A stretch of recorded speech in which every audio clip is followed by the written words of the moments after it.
If you're over 60, you may have been told more than once that mineral deficiencies are simply part of aging, that low magnesium, declining zinc, or fluctuating potassium levels are just what happens later in life, that fatigue, muscle weakness, cramps, restless sleep, or heart palpitations are unavoidable signs of getting older.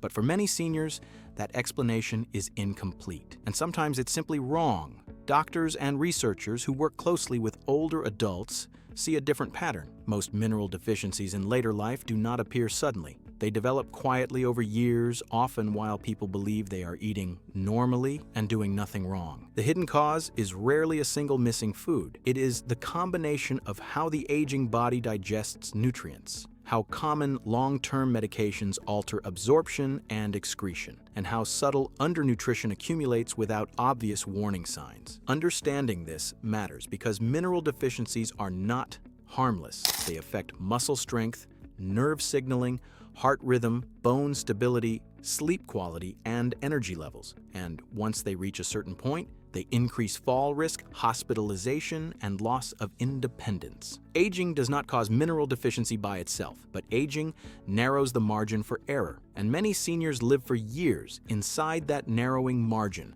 without realizing it. One of the most underestimated factors sits right at the beginning of the digestive process. As we age, the gastrointestinal system changes in ways that directly affect mineral absorption. Saliva production decreases. Stomach acid output often declines. The lining of the small intestine renews itself more slowly, and the microscopic structures that absorb nutrients become less efficient. These changes do not usually cause pain. They do not announce themselves clearly, but they reduce how much magnesium, zinc, calcium, iron, and other minerals actually make it from food into the bloodstream. At the same time, many older adults eat less overall. Appetite declines. Chewing becomes more difficult. Meals become simpler and more repetitive. Highly processed foods slowly replace whole foods that once supplied minerals naturally. The result is not starvation. It is silent undernutrition. On top of that foundation, medications often accelerate the problem. Risk number 1. Long-term stomach acid blockers quietly draining minerals. Proton pump inhibitors and other acid-suppressing medications are among the most commonly used long-term drugs in older adults. They are effective for reflux, ulcers, and stomach protection, but taken for months or years, they change the chemistry of digestion in ways that directly affect minerals. Multiple studies have shown that long-term use of these medications is associated with low magnesium levels, sometimes accompanied by low calcium and potassium. The mechanism is not subtle. By altering intestinal pH, these drugs interfere with active magnesium transport channels in the gut. For seniors, this matters because baseline intake is often already marginal. What the body once compensated for in midlife becomes a true deficiency later on. This is why magnesium levels can suddenly appear low after years of apparently stable health. The cause is often not a recent dietary change, but a long-standing medication that gradually reduced absorption. Regular review of acid-suppressing therapy and targeted mineral monitoring when long-term use is necessary is far more effective than simply adding random supplements. Risk number 2. Blood pressure and heart medications increasing mineral loss. Diuretics and other cardiovascular medications are life-saving for many seniors, but they come with predictable effects on electrolytes. Thiazide and loop diuretics increase urinary loss of magnesium and potassium. In older adults, the kidneys are often less able to conserve these minerals. Over time, losses exceed intake. Clinical studies show that seniors on these medications frequently develop low magnesium and potassium levels, even when blood tests appear only slightly abnormal. These imbalances increase the risk of muscle weakness, cramps, arrhythmias, dizziness, and falls. What makes this risk easy to miss is that diet alone rarely corrects it. The medication continues to pull minerals out faster than food replaces them. In this context, mineral deficiency is not a nutritional failure. It is a predictable pharmacological effect that requires monitoring and adjustment. Risk number 3.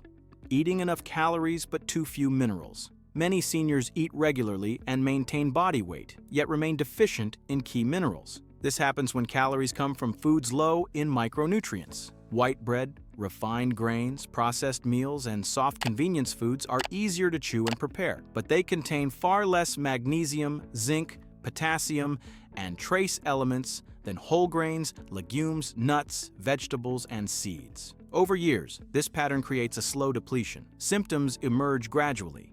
Fatigue is blamed on age, muscle weakness on inactivity, sleep problems on stress. Laboratory deficiencies often appear only after reserves are already low. This is why mineral deficiency in older adults is frequently described as hidden. The body adapts quietly until it no longer can. Risk number 4. Absorption problems that exist even with a good diet. There is another layer that many seniors never hear about. Some older adults absorb minerals poorly even when they eat well. Conditions such as atrophic gastritis, reduced pancreatic enzyme output, or undiagnosed malabsorption syndromes interfere with nutrient uptake. Atrophic gastritis becomes more common with age and reduces stomach acid and digestive capacity. This affects not only vitamin B12, but also the solubility and absorption of minerals like iron, calcium, and zinc. The key point is this: in these cases, mineral deficiency is not caused by poor choices. It is caused by a digestive system that can no longer extract nutrients efficiently. Without investigation, these seniors are often told to eat better, while the real issue remains unaddressed. Risk number 5, polypharmacy and nutrient interactions no one tracks. Most seniors take several medications daily. Each one may affect appetite, digestion, kidney function, or mineral balance. When several are combined, the effects add up. Yet, medication-nutrient interactions are rarely reviewed systematically. The common theme across all these risks is not neglect. It is complexity. Mineral deficiencies after 60 are rarely caused by a single mistake. They emerge from overlapping physiological changes, long-term treatments, and quiet dietary shifts. The solution is not to panic or self-diagnose, and it is not to take more pills blindly. Effective prevention and correction follow a different logic. First, recognize that mineral needs do not decrease with age. Absorption often does. Second, review long-term medications for known mineral effects. Third, prioritize nutrient-dense foods that are practical and tolerable. Fourth, use supplements selectively, guided by labs and professional advice. Studies show that when these steps are taken together, mineral deficiencies can be corrected, muscle strength improves, fatigue decreases, and quality of life rises. The hidden cause is not aging itself. It is what aging quietly changes, and what no one checks unless you ask. The seniors who regain stability and energy are not the ones who find a miracle food. They are the ones who stop accepting vague explanations and start aligning nutrition, medication, and physiology deliberately. You don't need years to learn this. You just need to look in the right place now.